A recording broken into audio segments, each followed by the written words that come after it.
The word manipulation is interesting to me. I know people that honestly think manipulation is positive. I don't know how manipulation is a positive thing. To manipulate somebody is inappropriate. It's bending of the truth. So it's almost an untruth, right? It's like saying, hey, my dog has never attacked anybody in that neighborhood. You know, my dog's never attacked anybody in that neighborhood, but you never live in that neighborhood. But if that never comes up, nobody ever says, hey, but you don't live in that neighborhood, right? But if I didn't know that, you say, you know what? My dog's never attacked anybody there. My dog's never attacked anybody on that street, and I live on that street. Of course, where I live on the street's 25 miles down. I have a big fence. Manipulating the truth. Trying to get people to do what you want them to do by manipulating them into believing something opposite of what the truth is. It's wrong, it's inappropriate. And I really feel for my gosh, millions of people that live in these big cities that are being manipulated into believing something that's actually being orchestrated by the same people that are trying to convince them by manipulating them that something's not happening. Now, that's confusing, right? It is confusing. That's the idea. The idea is to confuse and baffle people. You say a lie enough, people believe it's true after a while. So let's look at like Chicago. I was born in Joliet, Illinois. That was a long time ago. I didn't live in Joliet. I lived in a small town called Orland Park for about 7 years after that, and then moved to Las Vegas with my family. But Chicago is a nightmare for shootings, right? Now, it's not the whole city. I don't know a whole lot about Chicago, been there a few times, but we keep reading about these shootings in Chicago. Why is that? Why is it like a war zone there? Why is that? I mean, it's not a hard question to ask. I've thought about it. I haven't worked in Chicago, but I've worked in gang-infested neighborhoods. I worked as a patrol officer, I worked as a gang officer, and I worked as a SWAT officer. And I know what needs to happen there.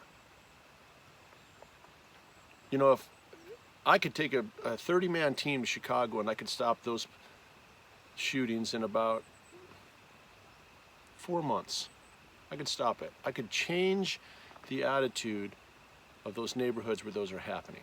And you know how we do that? We would kill people. Now people are like, oh, I'm not macho about it. I'm not. But when you have people shooting and killing people, what do you think you're going to do? Go pat them on the hand, pat them on the head, say, excuse me, sir? Now it's interesting, the people who are running that city, just like the people who are running the other big cities where there's tons of shootings, would say, we don't need to do that. We just need to do what? These big cities where shootings are happening and people are dying every day, right? They talk about how many people are killed this weekend. People are dying in these big cities from criminals, criminal behavior that are killing them, stabbing them, shooting them.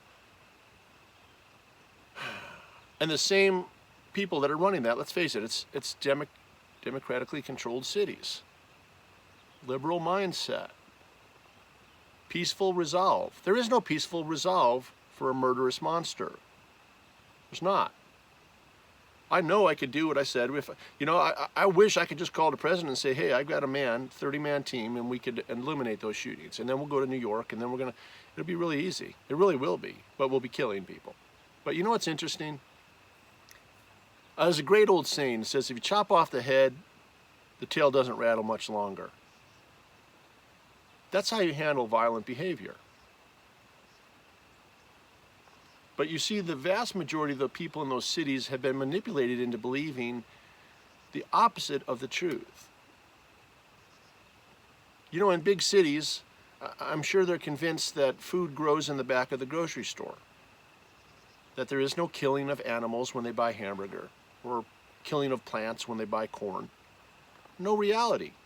No reality. And it's okay, I get it. But they also, a lot of people in the big cities don't have guns because that's the police's job. I mean, they've been brainwashed into this nonsense. And now as this violence goes on in their cities where people are killed, you know who really pays the price? The people that live in those small communities.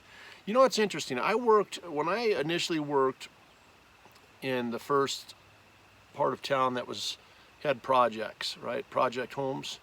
And it was a predominantly black neighborhood. Now, I'd never lived in a place like that.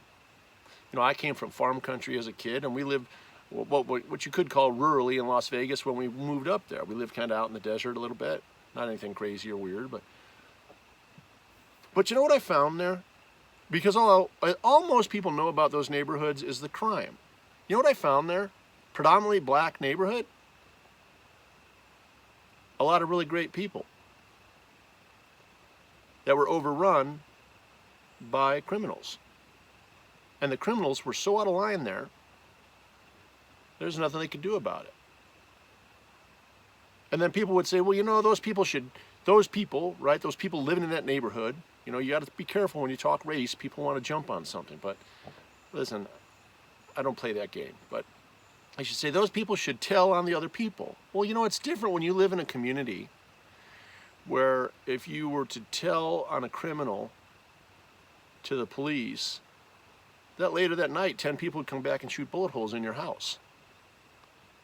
I mean, see, for the average person, you don't think that's normal. In those neighborhoods, it is. That's why people don't speak up. Do you think there's a lot of law-abiding people? The vast majority of people, believe it, in Hispanic and black neighborhoods are law-abiding people. They love their family. They work hard, just like white neighborhoods. You know, and that's manipulation again, turning the races against each other. We're all the same. All of us that don't want to hurt people, we're all the same. We want our children to grow up. We want to live a good life. We pray we make enough money that we can be financially secure. That's a fact. But how is it that these liberally controlled cities are allowing these just shootings, murders? Because they want it that way. Because that justifies taking guns. That's a fact. Listen, there's 300,000 cops, maybe more in this country. I'm sure that at least 20% of them are some pretty rough and tough, tumble type people. You can put them right in there, we eliminate the shooters, and it's over. See, but they don't want to do that. People in those cities want it to be horrendous because they can say, listen, that's why we got to take guns. Why we got to take guns? I never voted for President Obama. I didn't believe in his policies. When he got in, I hoped he would do great things and he would prove me wrong. Unfortunately, he didn't.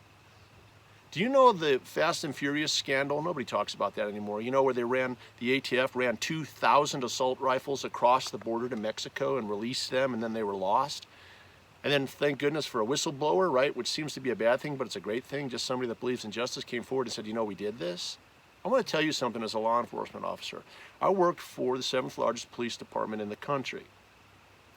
During my tenure, I worked on a federal task force where I was a deputized federal marshal. I worked with the DEA and the ATF.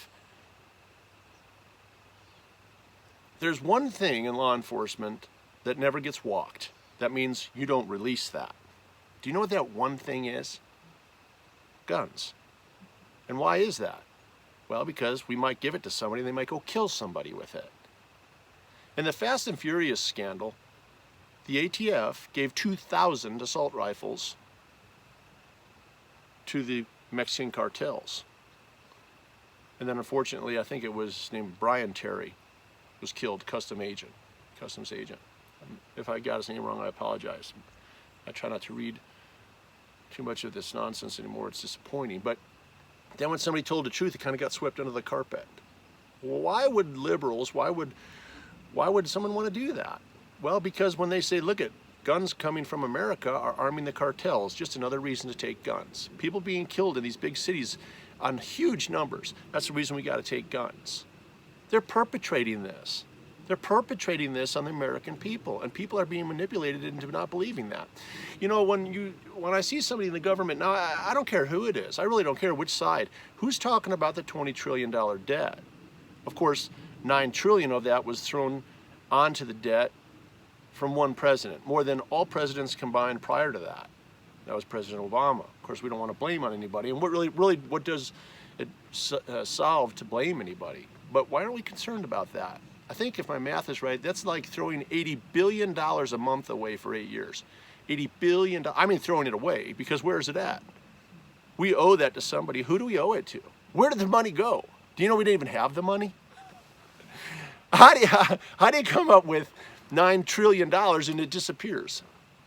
And now that former president is out writing books, and I heard he just bought a big mansion, and what is wrong with us, as in people in this country? How do we not see what's going on? The liberal agenda is trying to get rid of guns in every way you can. Passing laws. Look at how it's got everybody upset and angry all the time. But you see, it's not just the guns. Why is it that we're talking, in the government, we're talking about the right of a man to be a woman, and we're not talking about the $20 trillion debt? What is going on? Passing small laws that affect almost nobody, that nobody really cares about, or really gets people fired up. You know what? If I don't want you to see what's going on over here, I do something over here that gets you all fired up. That should help people understand why the country's in trouble. There's a lot of criminal behavior in the United States government. And I worked for the government for 20 years, and I love this country, and the government is part of it. But we have to have the right people in there. When we talk about sweeping the government, we have to do it. We have to vote all new people in there. I mean, when I see somebody who's been in the government for 40 years get mad at somebody who's new, who actually has ideas that make sense, not some cuckoo who comes up with ideas that won't work, but somebody that says, hey, we need to do this, and then that person who's been there for 40 years and been part of this nightmare, this atrocity of what's happening, says, we don't need that new stuff, they should be embarrassed. No, I say you should be embarrassed. You've been there 40 years, but you've got a few million in the bank, and you live well, and you've got protection. That's why you don't care about wanting to take guns away from people, or condemning the country for the big debt. Not the government just throws money. I mean, every time somebody gets in, why do they get elected? Because I'm going to give you something. You know, I'm sick of it. And it's stupid. I don't need anything. I would love to have a little more money for my family. Absolutely. I'm not a rich man. But I don't look for the government to give me money.